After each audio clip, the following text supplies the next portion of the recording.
நாகையில் nursery primary பள்ளிகளில் சிறந்து விளங்கும் பெற்றோர் பள்ளியில் ஆண்டு விழா நிகழ்ச்சி விமர்சையாக நடைபெற்றது. இந்நிகழ்வில் மாணவர்களின் கலை நிகழ்ச்சிகள் சிறப்பாக நடைபெற்றது. ஆண்டு விழாவில் சிறப்பு விருந்தினராக நாகை நாடாளுமன்ற உறுப்பினர் செல்வராஜ் அவர்கள் பங்கேற்று மாணவர்களுக்கு பரிசு மற்றும் பாராட்டு சான்றிதழ் வழங்கினார்.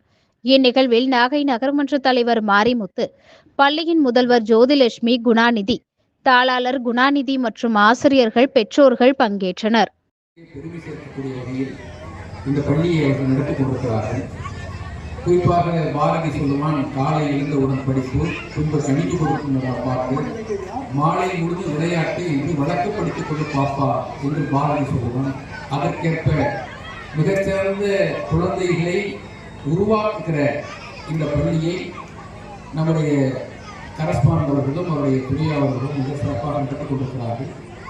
அநேகமாக இந்த நகரத்தில் இருக்கிற முக்கிய பிரமுகர்கள் அவ்வளவு பேருடைய குழந்தைகளும் இந்த பள்ளியிலே படிக்கிறார்கள் என்பதை நான் கேட்டு தெரிந்து கொண்டேன்.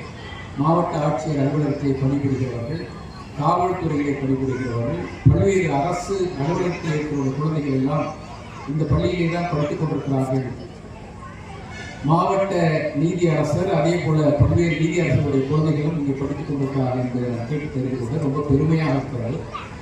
அதே போல குழந்தைகள் தான் எதிர்காலத்தினுடைய செல்வங்களாக, எதிர்காலத்தை நிர்ணயிக்கக்கூடியவர்களாக, பல்வேறு நிலையில் இருக்கிற சான்றோர்களாக உருவாக்கக்கூடியவர்கள். அவர்கள் தான் அடுத்த தலைமுறையை சேர்ந்தவர்கள். அப்படிப்பட்ட குழந்தைகளை மிக சிறப்பாக உருவாக்குகிற நம்முடைய ஜோதிலட்சுமி அவர்களுக்கும் குணாநிதி அவர்களுக்கும் மீண்டும் நெஞ்சம் நிறைந்த வாழ்த்துக்களை நான் தெரிவித்துக் கொள்கிறேன். அதே போல இந்த கலை நிகழ்ச்சி என்பது மிகப்பெரிய ஒரு ஈடுபாட்டோடு இங்கே நடந்து கொண்டிருக்கிறேன். நான் சில நேரம் பார்த்து கொண்டிருக்கேன்.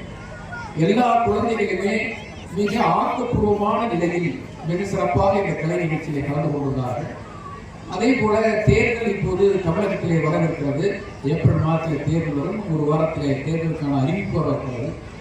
ஆக அதை பற்றி நம்முடைய ஜனநாயக உரிமையை, ஜனநாயக கடமையை மிக சிறப்பாக செலுத்த வேண்டும் என்று ஒரு நடுநிலையோடு நின்று இந்த ஜனநாயகத்தை பற்றி மிக தெளிவான ஒரு நாடகத்தை இந்த பள்ளி மாணவர்கள் அரங்கேற்றினார்கள்.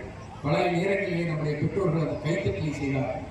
அப்படிப்பட்ட ஒரு நல்ல விழிப்புணர்வை, தேர்தலை பற்றி, இந்த நாட்டை பற்றி ஒரு அக்கறையோடு இந்த நிகழ்ச்சியை நடத்தி கொண்டிருப்பதற்கு மீண்டும் வாழ்த்துக்களை, பாராட்டுகளை குறித்து நிறைவு செய்கிறேன்.